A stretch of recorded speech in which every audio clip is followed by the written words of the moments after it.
How's she going, boys? Mike here. Welcome back to Grampy's Workshop. Something nice that you could join me again today, and I appreciate you taking the time to watch, especially in the springtime when everybody's busy, right? Anyways, to get right to it, I've got a maintenance job on my Massey GC2300.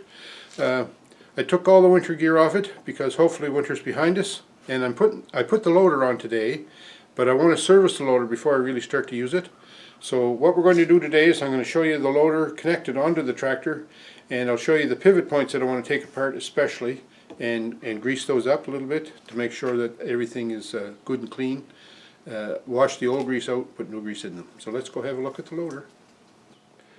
Alright, so there's the loader mounted on my Massey Ferguson GC2300 red machine. Yeah, red. You gotta go red, boys, if you want to get ahead. Alright, so by the way, anybody who's just tuning into my channel, I've got lots of information about my tractor. I made a couple of videos about the additions and attachments that I have for it, so I'll put those links down below and you can go watch those videos if you would prefer. And if anybody is looking for a subcompact tractor or any kind of a tractor and they're thinking subcompacts won't do the job for them, well, think again, because you will be totally surprised and amazed at what the little subcompact tractors will do, whether it's a Massey Ferguson or some other color. They're all good tractors nowadays, or else they wouldn't be around for very long. Anyways, check out those videos if you like. Today I'm going to talk about my loader. Okay, the loader. First of all, it's not a quick attach loader. This Massey Ferguson, I bought it in 2007, and quick attach was just a new thing and certainly not available in subcompacts. So this is just a direct connect loader bucket. So down here you can see, if I zoom in on that, there's lots of grease caked up, old dirty yucky grease down in there too, on those two pins.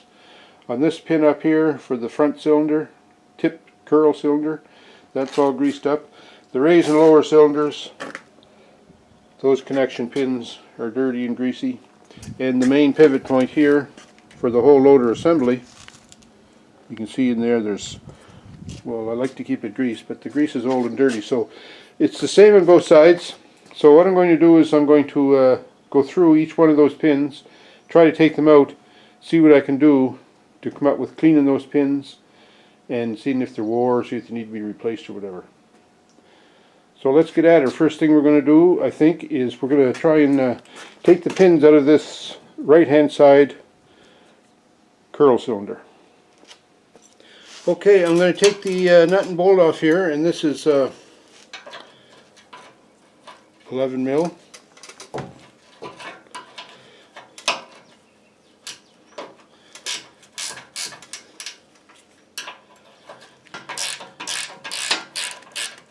The ratchet wrenches are nice, but just barely fit in there because of the weld. Okay, so there, that's that. Now I'm hoping that this pin will just push right through.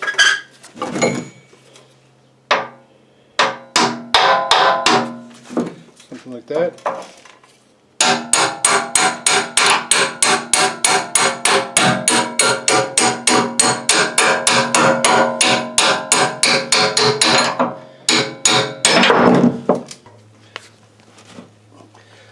Now the main thing I wanted to look at was this pin to see if it's wore or damaged in any way. The pin looks really good shape actually. No scores or anything. So that's great.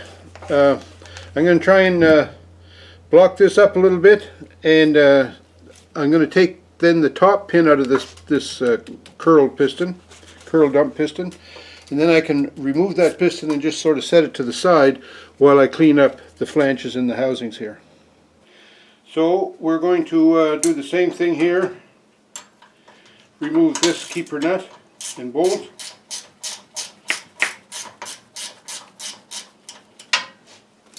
I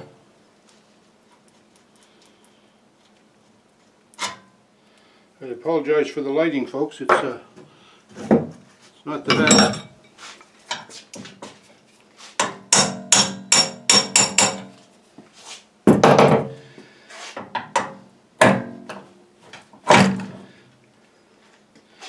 And as we examine this upper pin,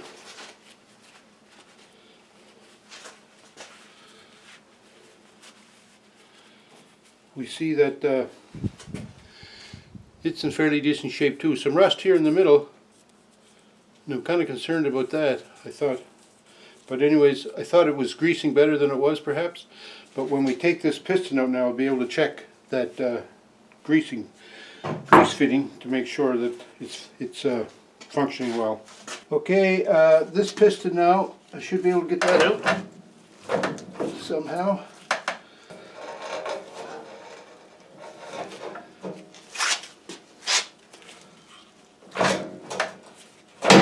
There we go.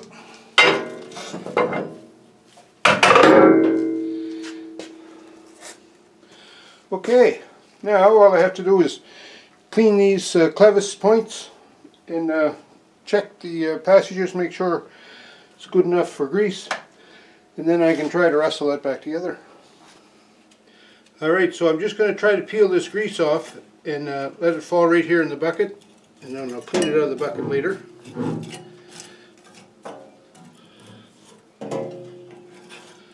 Lots of grease, eh? So, I don't know how interesting it is watching someone clean grease, so we'll come back when I get this cleaned up a little. So look where we arrived. I decided that it would be easier just to take the bucket right completely off both sides, so that's what I've done. And you can see here I just took the curl dump cylinders and just laid them on the front of the loader frame just for now while I clean those clevises and clean up the bucket. Once I get those clevises cleaned and make sure that the grease fittings, zerks and channels and everything is fine and the pins are good, I'll put that back on, and then we'll look at taking these top cylinders off. So we're working along here getting the arms cleaned up to put my loader bucket back on. So I'm not sure if you remember, but the lower arm and the piston connection, they were totally gummed up with old dirty grease, same as up here. So I cleaned both sides and I just put the pin back in here and mounted the curl dump cylinder, and I did that on both sides, and now I'm getting ready to put the bucket back on. So they were pretty dirty and needed to be cleaned, that's for sure, but I was pleased to see that the pins here, there wasn't very much wear on any of the pins. In fact, here we have them. This is from the upper joint, and there's no wear in that at all. And this is from the lower connection, and there is just about, I don't know, couple of thou, maybe 3 thou wear on that, so that's not too shabby, I wouldn't say. So those pins look pretty good, and the bucket, it's kind of hard to see here in the dark, but I got the bucket all cleaned up kind of decent. So the next thing I'm going to try is I'm going to try and turn that bucket around and slide it over and connect it on the loader arms, and then I'll have to work on this raised lower piston. And then this top pivot point here, it's pretty dirty, I know that for a fact, but I'll have to take the loader off the tractor to do that, and I need the bucket back on, take the loader off. So I'm going to set you up here, I'm going to try and swing that bucket around.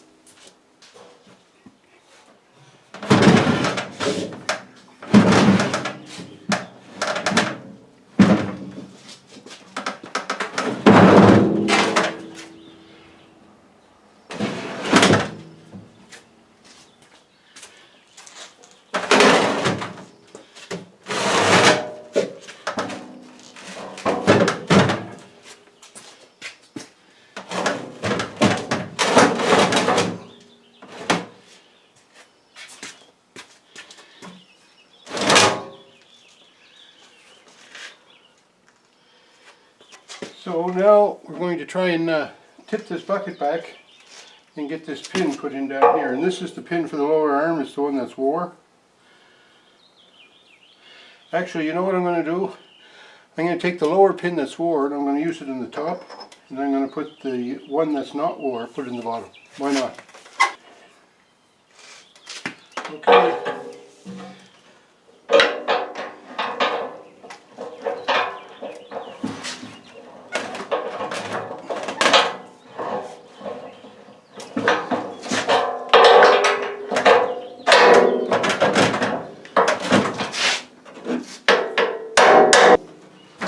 There you go.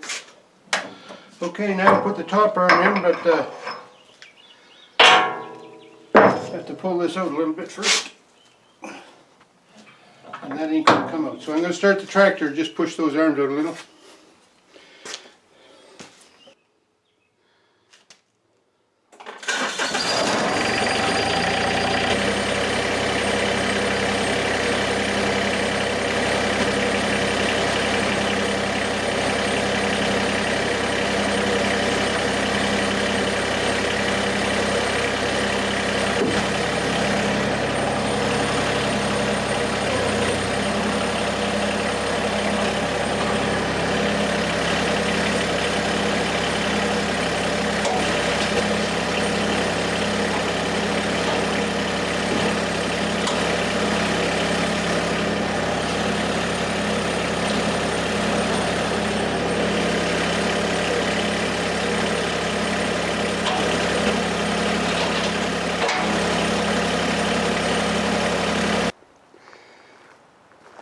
So she's all back together and greased, and it seems to work pretty good.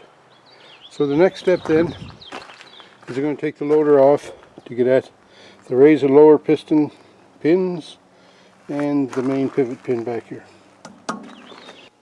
So we got the loader maintenance done. That's good. I'm glad to get that one struck off the list. I didn't get any footage of doing the lift and lower cylinders, the longer cylinders on the loader frame. It was a lot, well, it was exactly the same as doing the curl and dump cylinders, other than the pistons were bigger, a little easier to get at, didn't have to bend over so much, which I appreciated. But I didn't get any footage of that because, well, we're getting so few sunny days around here that I had a sunny day and I thought I'm going to jump right on that right quick and get that job finished, and I didn't get to set the camera up. So apologize for that, but what I did is I took the loader off the tractor, set it out there in the yard, and then I just kind of propped it up with a block so that the loader frame itself wouldn't fall over, and then I took the pistons off, same as I did with the curl and dump. Took the bolt out, knocked the pin through, and lowered the piston out of the way. Then I was able to take a little pan with some solvents and clean off the piston ends really well and the receiver points on the loader frame. And I was very pleased and happy to notice or to see that the pins, the pivot pins, weren't worn. Just well, little bits of like wear and tear on them, but really nothing significant. So hey, that was good. That loader is 7 years old, and I've used it a lot, like a lot. And I grease it regular. I guess that certainly makes a difference. So anyways, that's it. That's all there is to doing loader maintenance. Just a quick little video. I hope you enjoyed it. I hope there's something in there that you saw that you kind of liked and enjoyed, and maybe you could take something away from that video. And I know it takes a lot of time to watch videos, because I watch a lot of videos. I watch too many, really. But anyways, it takes a lot of time, and I appreciate you tuning in. And if you like my video, thumbs up me, because that's what I like to see, and comments. I love to see the comments, and I try to respond to every one of them, but sometimes I miss a couple. But anyways, it's not on purpose, folks, that's for sure. So anyways, like I say, thanks for tuning in. Appreciate the time that you give me watching my little videos, and we'll talk to you.